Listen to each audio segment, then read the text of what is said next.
I want to be honest with you guys. A lot has been changing behind the scenes. And let's face it, in front of the scenes as well, for those of you who have been paying attention. I don't think I have ever, in the 32 years of my existence, taken my creativity as seriously as I'm taking it right now. Growing up with a pen and paper in my hand, I've always been making something. Whether that is through writing short stories set in lands far, far away, or sappy poems to my secret crushes in high school, or whatever. I took art classes in college because I've always loved paint and color and abstract expression. My parents bought me a super fancy and expensive camera because I wanted to explore photography at one point as well. But I never took any of it seriously. Mainly because I knew I had too many passions and interests and was taught to believe that I couldn't see them all to fruition. So I tried to choose just one thing. But every time I chose just one thing, all the other things haunted me in my sleep. So I moved on to the next thing, etc. Now, though, things are different because I finally feel like I'm exactly where I'm supposed to be. The stars are finally aligning to where I know I'm doing a million things, but somehow they are all coming together in the most harmonious way possible. For the first time in my whole life, everything I love is synchronizing perfectly, and I am pumped. But, and there's always a but, we live in the day and age of influencers who have now been upgraded to being called content creators. And that makes things just a lot more complicated than they need to be. So get yourself nice and cozy and let's talk about what it really means to be creative in 2024.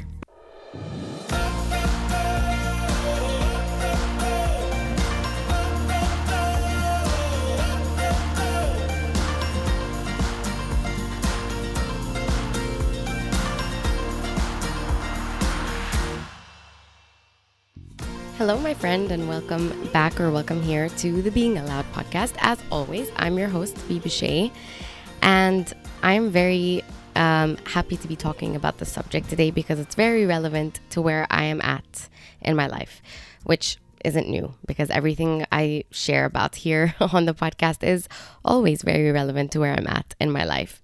But this specific thing has been taking up a lot of my thinking. It's been taking up a lot of space in my brain and in my heart because it has a lot to do with my everyday. And you know, when you do something and it takes up a large chunk of your existence, there has to be a strong why, or there has to be a motivating force, you know, as to why you're doing what you're doing. And so I am currently in the phase of basically just figuring out all my whys, and I feel like they're aligning, and I feel like I'm finally at the place where I have an idea. Like there is a very clear idea in my head as to where I'm at, what I'm doing. But more than that, I feel like it's relatable. I feel like it's a very relatable topic because we live in a day and age where everyone is now creative. And that is the most amazing thing ever. Like, it's actually incredible because what I believe in is that we're all creative by nature. Like, if you were born, if you exist, you're creative. It doesn't matter if you are an engineer or a doctor or what have you. Just by being a person, you are creative. But whereas before, creativity kind of was boxed into like you have to be a painter or a sculptor or a writer or whatever in order to be called like an artist, and only artists were considered creative. Now we're in this good place where everyone is creative. Everyone has access to creative expression, all thanks to social media.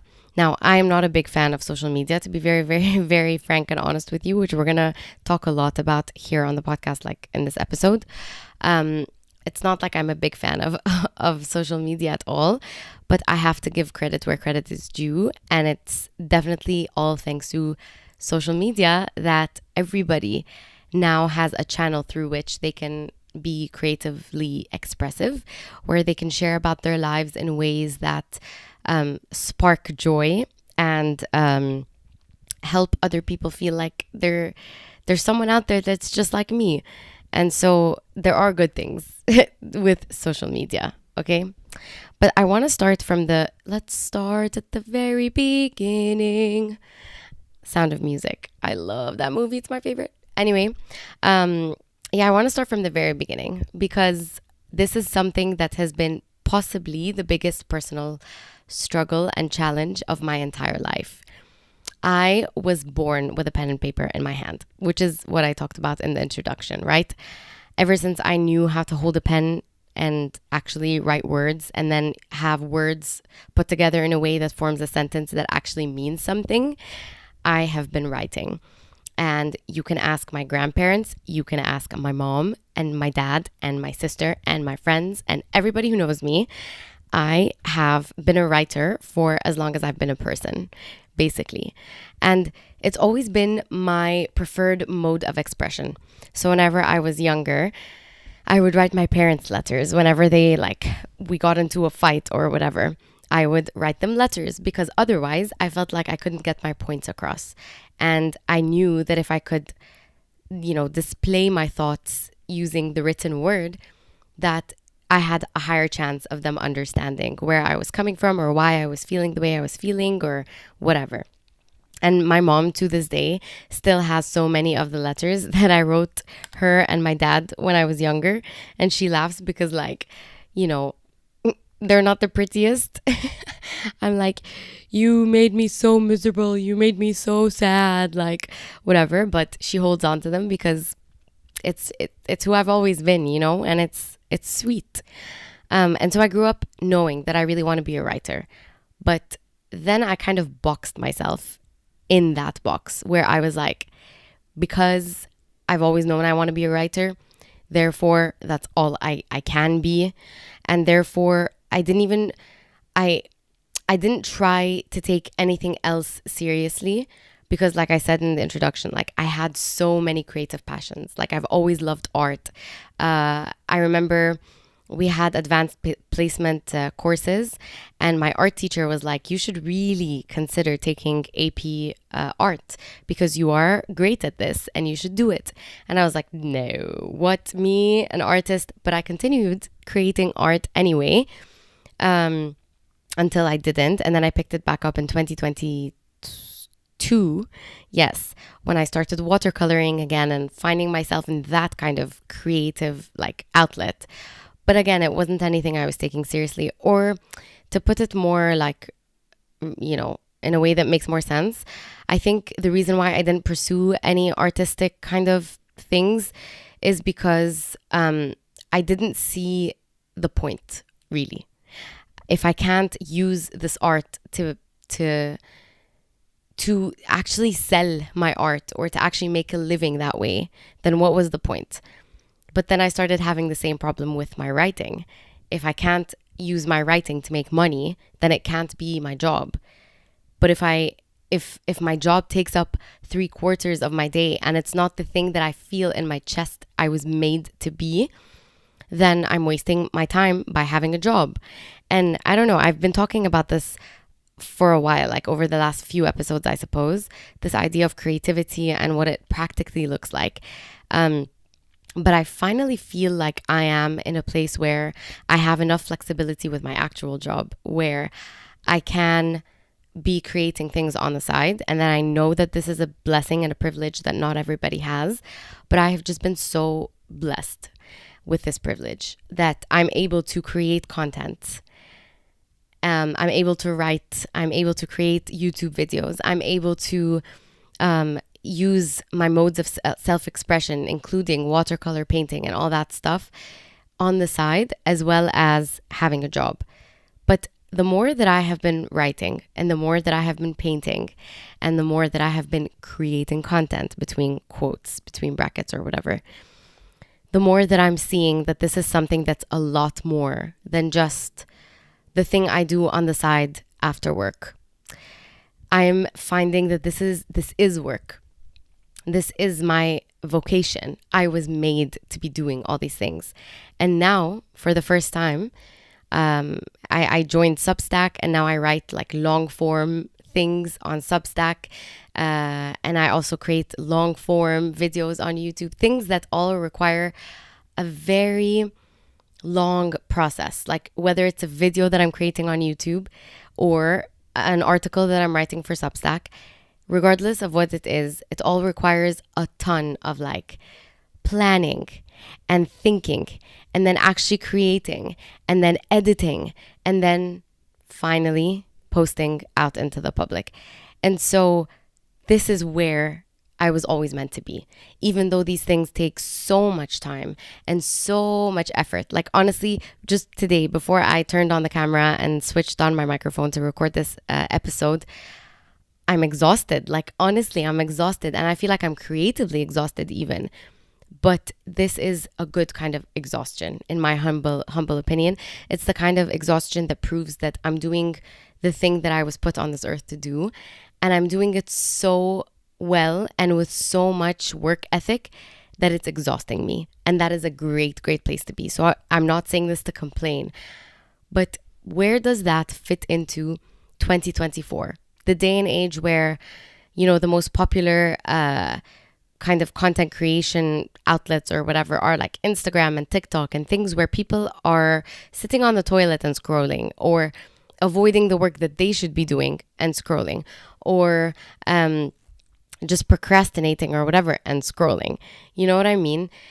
It's a very complex, multi-dimensional problem that we are having in this day and age, in this generation, is we are spending ginormous chunks of our time in like consuming content that's all very short, very fast-paced, oftentimes very clickbaity, instead of or while we do that, we're not also investing in things that are expanding our minds. Because I have no problem with social media in and of itself. I have no problem with Instagram in and of itself. I have no problem with TikTok or whatever else in and of themselves, right?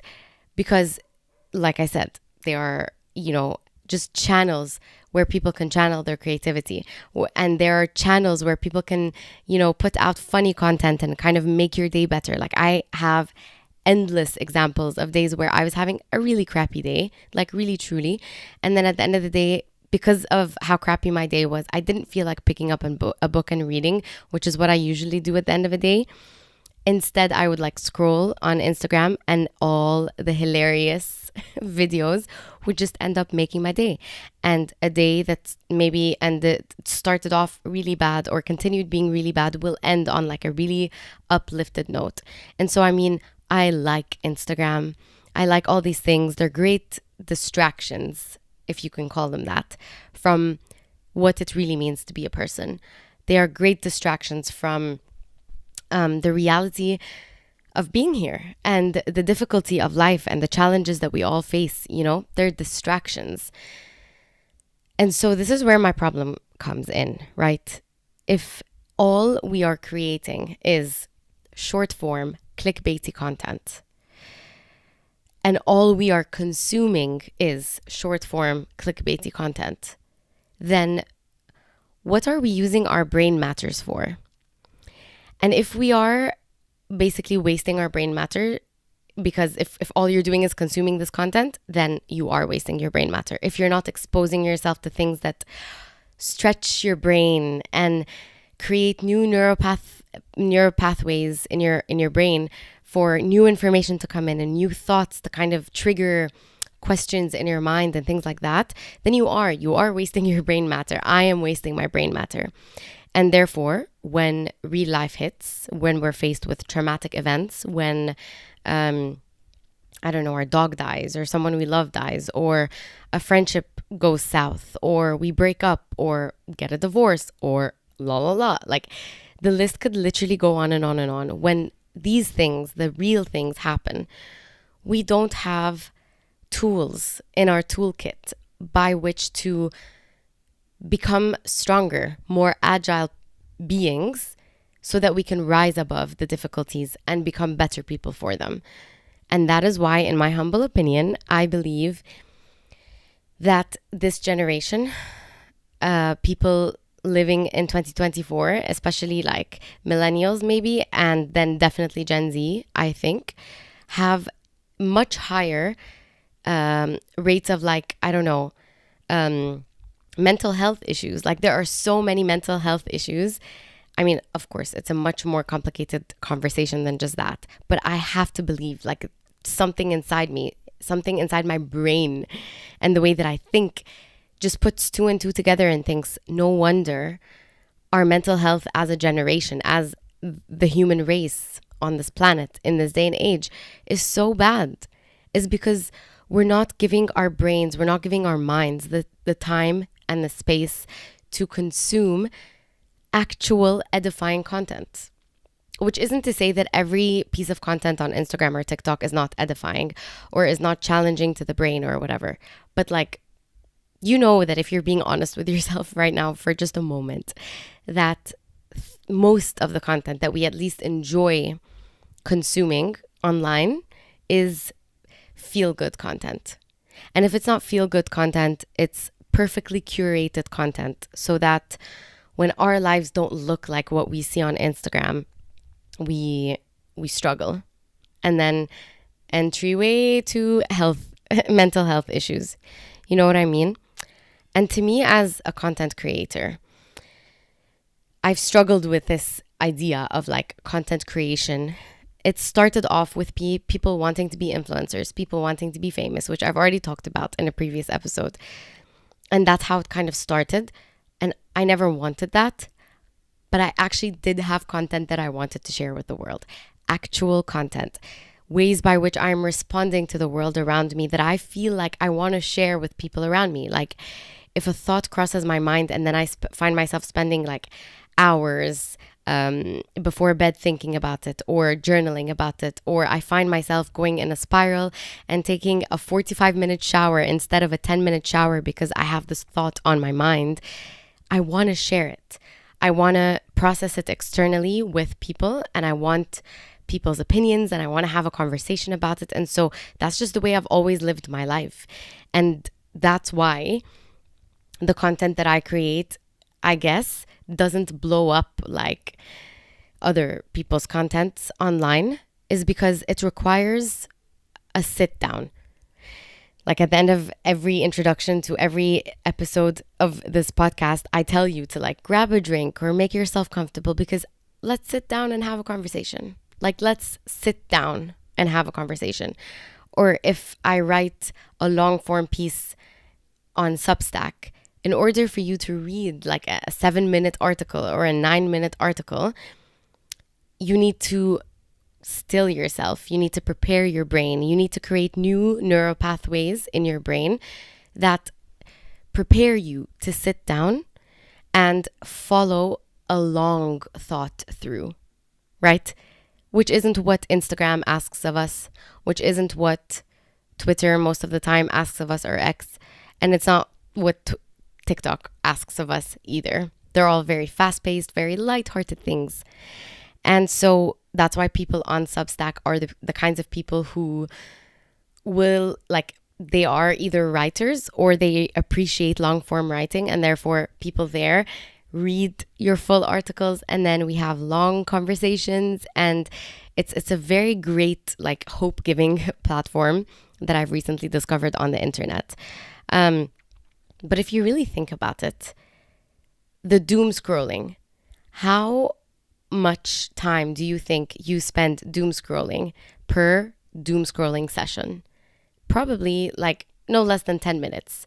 You'll start with one reel on Instagram and then you'll continue watching doom scrolling for another like 10, 20 minutes more sometimes. And so in terms of time, we definitely have time to sit and watch a YouTube podcast or listen to a YouTube podcast or listen to a podcast. We definitely have time to pick up a book and read it. We definitely have time to read an article on Substack. It's just not the way we have wired our brains to function. And I personally believe that that's very, very problematic. From the side of the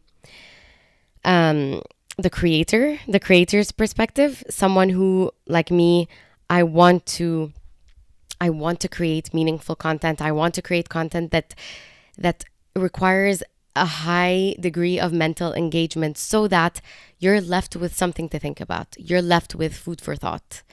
And at the same time, that's not the content that makes money. It's not the content that that sells. It's not the content that goes viral, you know? And I struggled with that. I'm being so honest with you guys, like up until probably this year, not even the start of this year, 2024, that I struggled. I was like, I'll try to create the content that the algorithm wants. I'll try to create the content that has the potential to blow up, in the hopes that when I blow up, people will listen and they'll want to consume more long form content or more, I don't know, whatever, the kind of content that I enjoy creating. But then recently, I was like, you know what? I am going to rock the DGAF mentality. The don't give an F mentality, where if this is the content that lights up my soul, if I enjoy spending hours writing a long form article, I'm going to do that. I'm going to write it and then I'm going to post it. And luckily I found Substack, which is where people enjoy reading long form content and writing long form content. And ultimately I've been also reading and consuming long form content, which has been so life-giving and beautiful. But that's just what I'm going to do. And I also have decided I'm going to keep creating long form video content as well on YouTube, whether that's through vlogs, because I love vlogging, or that's through the podcast, because I love podcasting, in the hopes that the right people, the people who are willing to challenge themselves and reintroduce the neural pathways that our ancestors had. My grandma will spend hours reading a newspaper article after newspaper article after newspaper article. Life was just slower. There was a lot more mindful attention to the present moment and to where we spend our time. And so I was like, you know what? I'm going to start creating content, even though the chances of me blowing up, I mean, I can pray, I can hope that the narrative shifts in our generation and that more people start enjoying this kind of content and actually start leaving with stuff to think about and then have conversations over dinner with their families about. I can hope. But even though I know that I'm not there yet and the world isn't there yet to a very large extent, this is the kind of content that I enjoy creating that really lights up my soul. And so I'm going to keep doing it. So there's that frustration from the creative person's, the content creator's perspective. But then there's also the perspective of the consumer and where we're putting our time and where we are focusing our attention and how we're choosing to steward the beautiful gift of time that we've been given. And I worry, like, I'm not going to lie, I really worry. And so today's episode, the purpose was really just to get you to think about the state of things and where we are at as a human race and as a generation. And maybe if you've made it this far in the episode and if you've made it this far in the YouTube video, that you will leave thinking, maybe choosing to slow down, maybe choosing to focus your attention at things that can grow you and that can build tools in your toolkit so that when life goes south, which sadly it will, you can have, you know, ways of thinking. You've already like trained your brain to think in a certain way.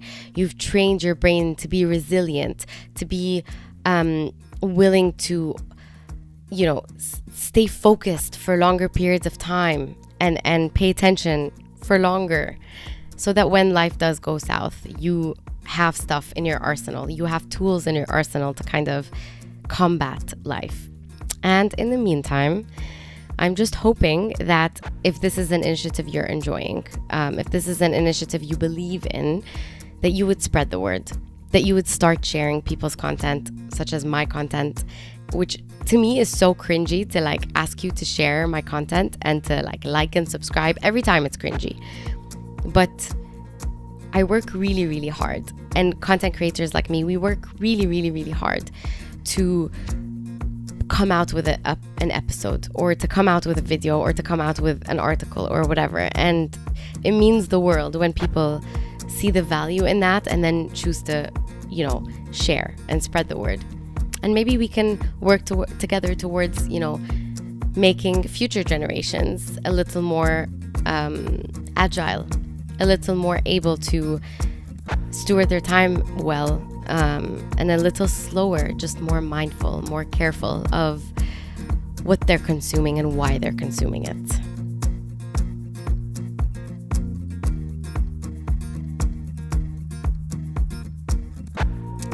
My dear friend, point blank, period, the content that I create is not clickbaity. It is not the kind of content that the algorithms particularly enjoy, because it's long form content. It requires a lot of attention. And that is why I ask that if you enjoyed today's episode, and if you are in support of the Being Allowed podcast, and if you are in support of my YouTube channel or my Substack list or whatever, that you would share the word, that you would spread the word, because I believe in it. I genuinely would not be working this hard for this many years, spending all my free time, truly all my free time, creating this kind of content if I didn't believe that there was value. There is value. I mean, I research, I think, I journal, I have conversations, long, extensive, lengthy conversations before I come out with any of this content. And so it's really thought through content, and it's content that has a lot of hours put into it. And so if you are in support of any of the things that I do, I kindly ask that you would share, that you would spread the word, so that we can together be a more mindful generation, a generation that's really equipped for the toughness of this life. So thank you so much for watching. Thank you for being here. Thank you for being supportive. And thank you in advance for showing that support by subscribing and liking and sharing and all the things. And I'll see you next week.